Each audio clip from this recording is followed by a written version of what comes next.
जिजाऊ फौजा पाठीवर घेऊन शाही राजांची घौडघौड चालूच होती. सर्वत्र धामधूम उसळलेली होती. याच वेळी मोगलशाहीचा दर्याखात शाही राजांवर चालून आला आणि किल्ले शिवनेरीवर. राणी साहेब आपण एवढ्या चिंतावले? महाराज, आजूबाजूची माजलेली अंधाधुंद पाहिली की जीव घुसमटतो आमचा. असंख्य प्रश्नांचं काहूर मनात डोकावू लागतं. गुलामगिरीची कल्पना आम्हाला सुचवत नाही. राणी साहेब, दैवाचे फासे उलटे पडल्यावर आपल्या हातात उरतं तरी काय? आपल्या मनातील सर आम्ही जाणत का नाही? मात्र आता आपण एकट्या नाही. आपल्या गर्भात भोसल्यांचं रक्त आकार घेत आहे. याचाही विचार आपण ध्यानी धरा. आपण स्वतःला जपा. महाराज, या शाह्या सुलतानांच्या भांडणात आपलीच लोक एकमेकांशी उभा दावा मांडतात.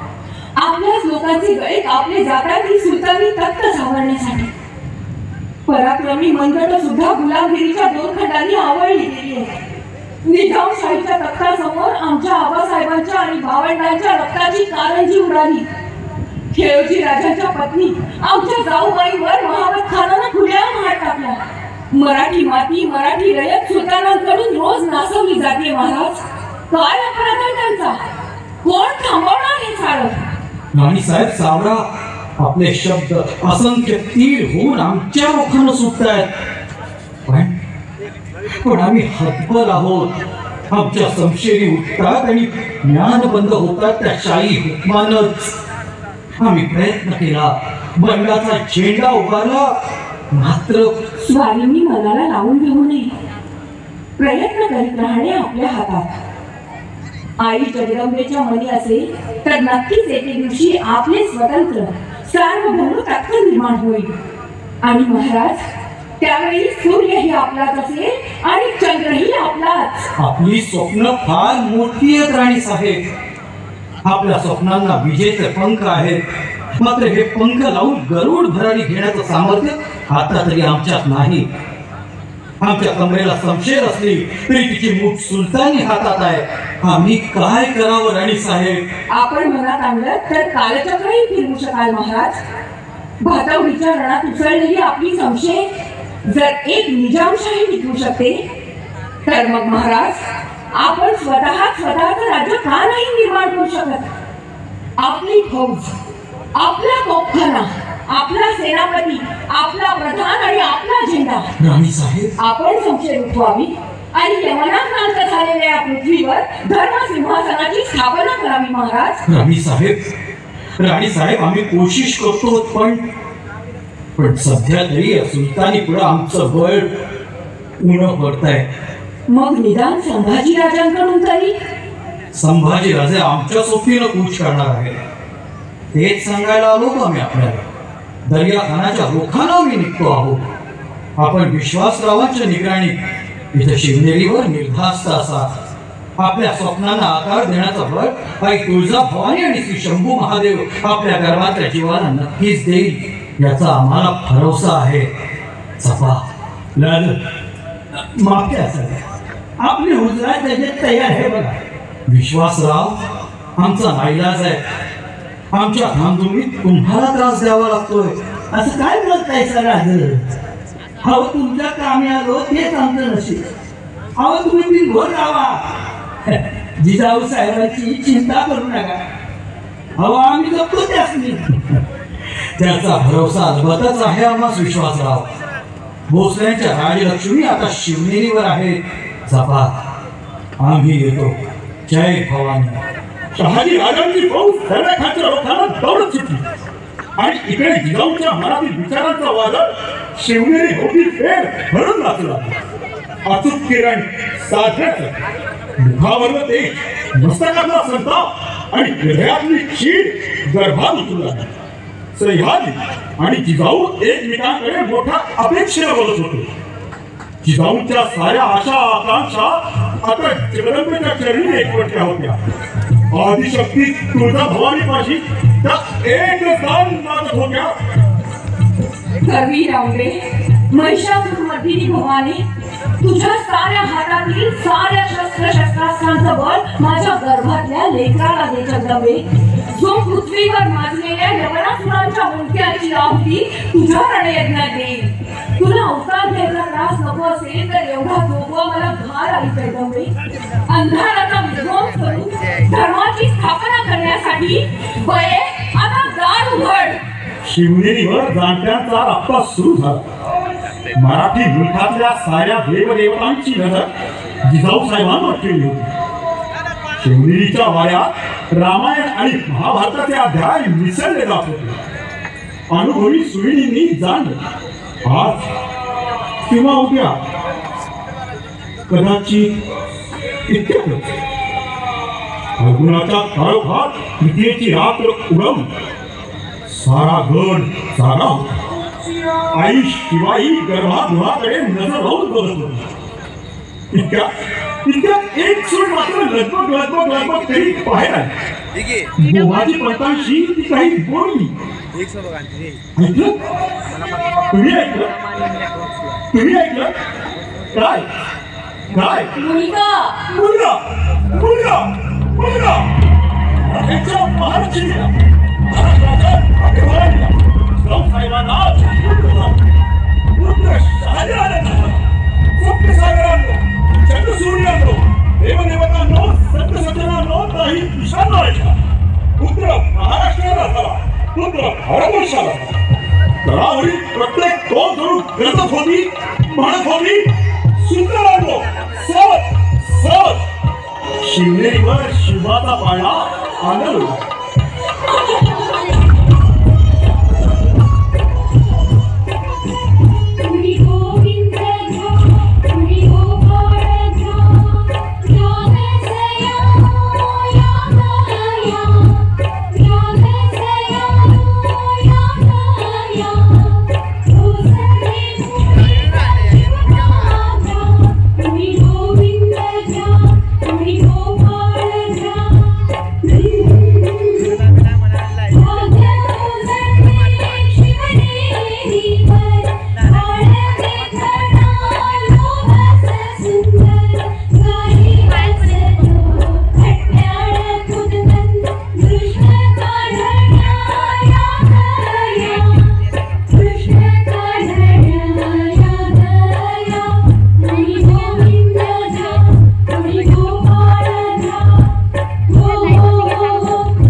वर्षांच्या भीषण काळोखानंतर शिवनेरीवर पूर्वा उजळली.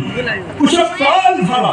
बाळाचं नाव ठेवलं गेलं शिवाजी. आऊसाहेब, पृथ्वीचे भाग्य जणू जन्माला आले आहे. हा पुत्र अत्यंत धाडसी वेग लीलया घडवेल, परम साहसे करेल. अतिशय सुमुहूर्तावर या पुत्राचा जन्म आहे. हा आपल्या सत्तेत गिरिदुर्ग, जलदुर्ग, वनदुर्ग तसेच स्थळदुर्गही ठेवी. अवघ्या पृथ्वीला तृप्त करून हा पुत्र यश कीर्ती प्रताप महिमा वाढवून आपली कीर्ती दिगंताच्या पलीकडे पोहोचवेल. पाहिलं शिवबा, साऱ्या मुलखाचे डोळे तुमच्यावर लागले. तुमचा जन्म सूर्यपुरात झालाय. साऱ्या देवदेवतांचे आशीर्वाद आहेत तुम्हाला. मोठे व्हा, खूप खूप मोठे व्हा.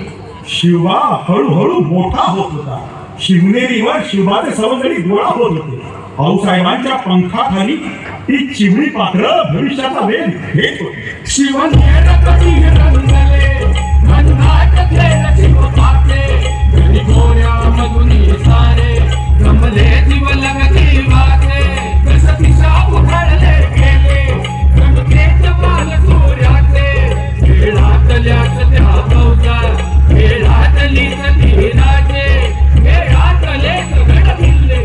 मन स्वप्न साथ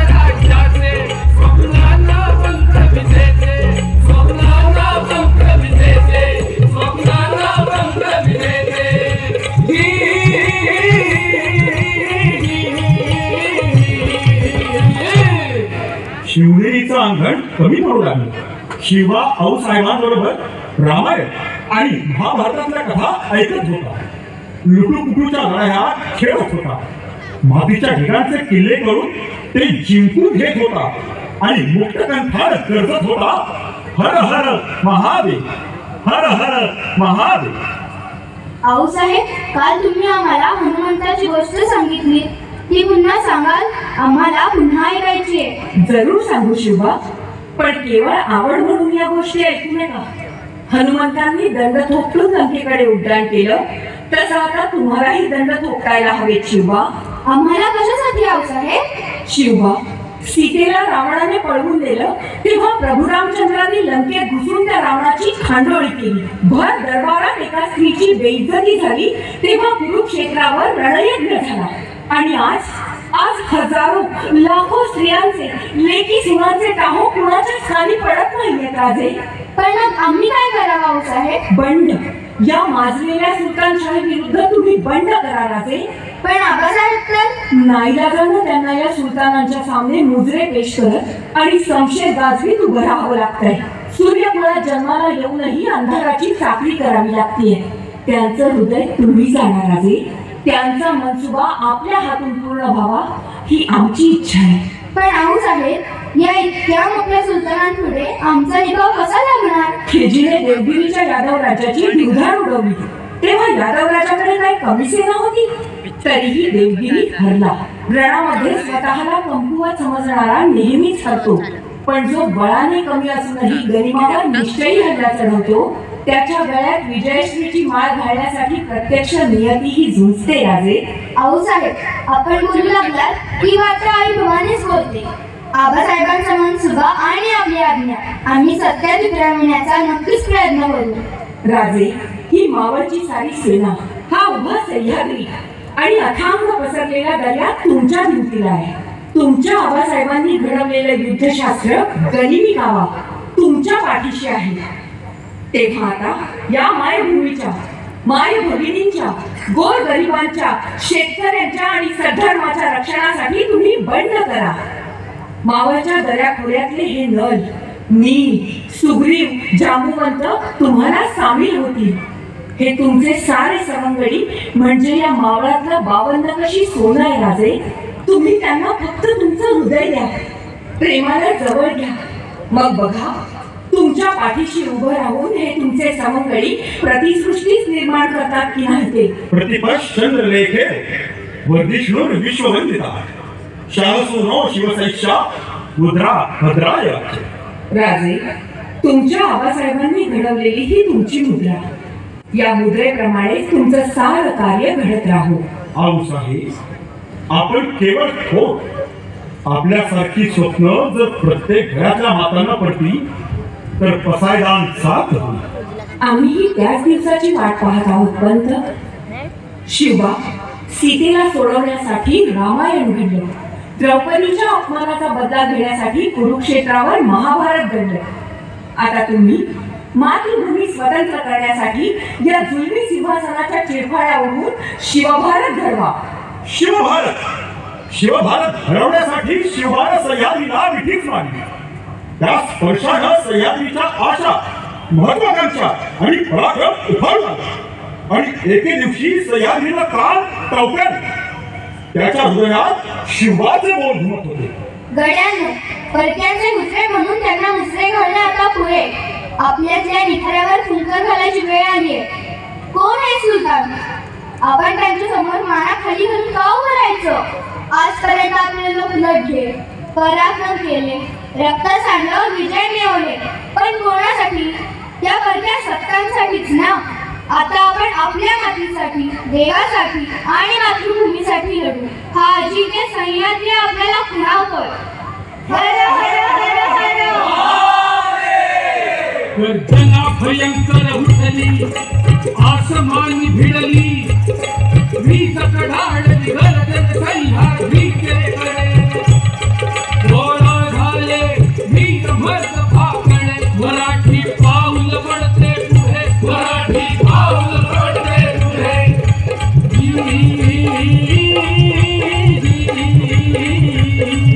जी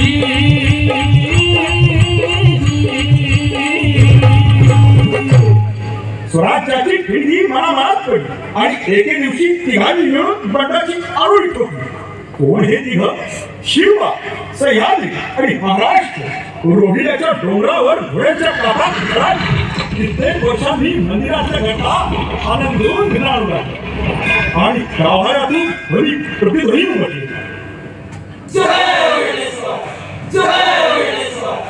जय रोहिणेश्वर.